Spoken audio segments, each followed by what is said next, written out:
jackasses out there, you know, roaming free.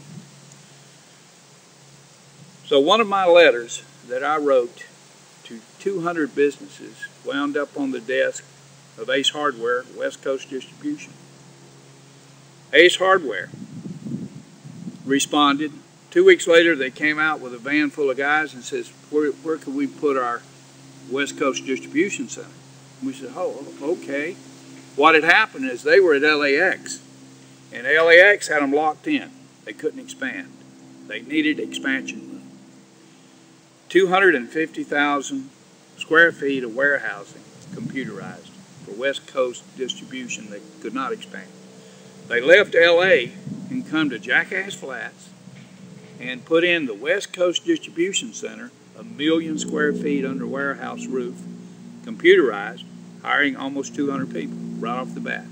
Today, it's 1.5 million, and it distributes the entire West Coast for Ace Hardware. Big boom for a little old town called Jackass Flats, which is Prescott Valley. I helped. I wrote some of the letters, and one of them showed up on that desk. What we need here is someone that has enough pull and power to push for economic development. Now, we have development directors paying them hundreds of thousands of dollars. You know, a congressman can do a lot more just by directing this industry here. I went to Embry-Riddle, aeronautical. You know, I'm a very big fan of Boeing and Grumman as well. A lot of guys I went to school with, went to college with, they work at those places. I'd like to see small component part manufacturing to be pulled into this area. To, of course, be tied in with the tanker deal, if we get it, where we get it. But not just that. You know, there's a dividend in energy that a lot of people don't realize. You're reaping that dividend today because of the economy. When you start emphasizing energy as a key component of a national push, just like the moonshot was under Kennedy, you'll see an energy dividend that can come in manufacturing. It can come in a whole different new direction and take this stranglehold that we have from the oil companies away.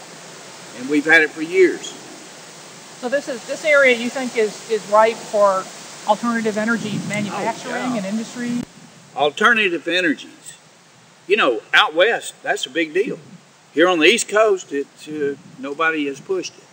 It needs to be brought here, and we can do that. But it takes that leadership. And I haven't seen that leadership in Congress the whole time I've been back. I've been back since 1999. I came back home, I sold my company, raising my family here, out in the country, you know. And we have to go in a new direction. And that's my vision for this district.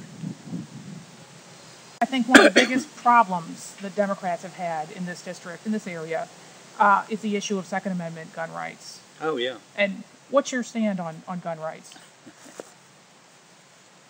My permit is right here. Okay. I'm a weapons test manager. That was my title. Mm-hmm. I'm also a weapons expert.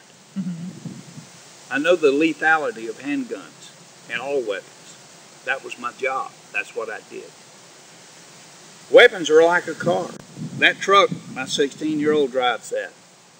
It can be a weapon. Okay? It's up to us. But Second Amendment, hey, the right to bear arms is a United States right. So, hey, that's me. I think that's a lot of other people too in this area. Well, one thing I don't believe in is I don't believe in cop-killing ammunition being sold. I'm sorry.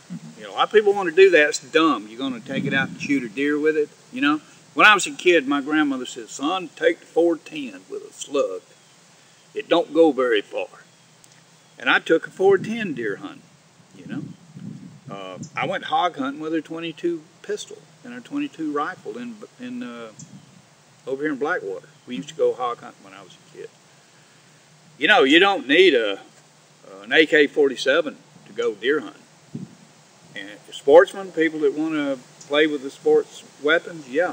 You know, I can see in a controlled environment with AK-47s, SKSs, the whole gambit. But, you know, let's be reasonable here. You think they should be banned, or?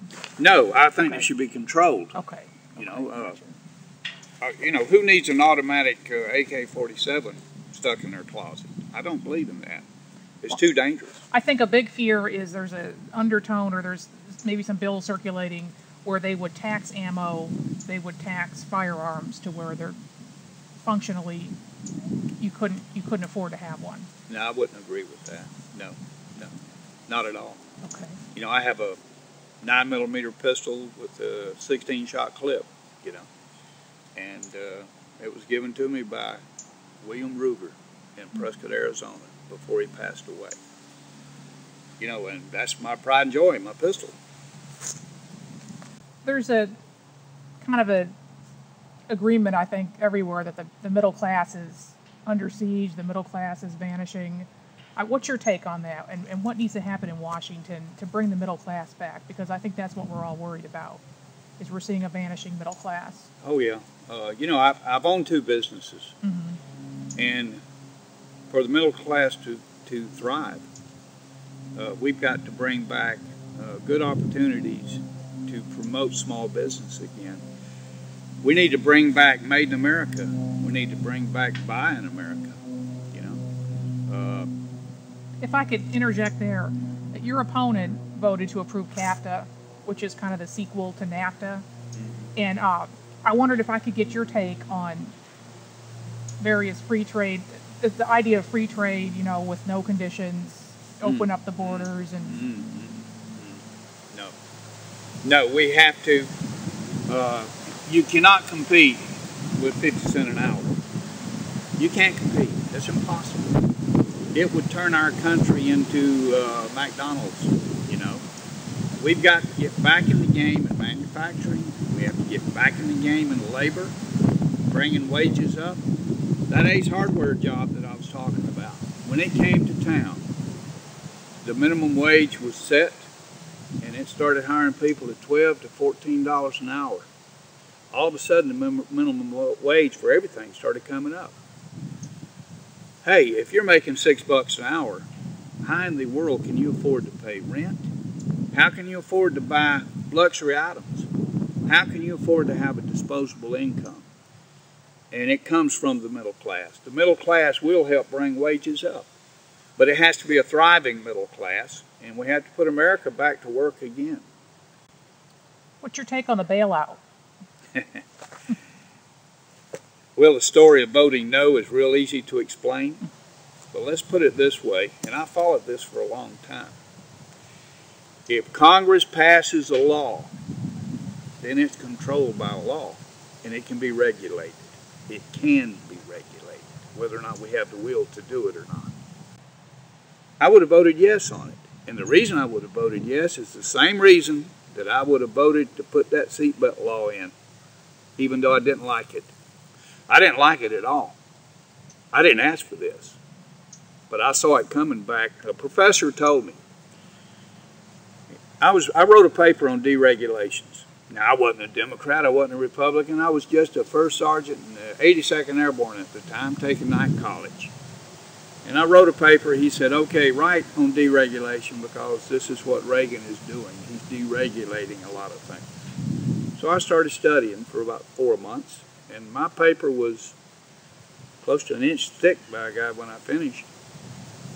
And I turned it in, and he looked at it, and he says, a lot of information there. He says, you know what's going to happen?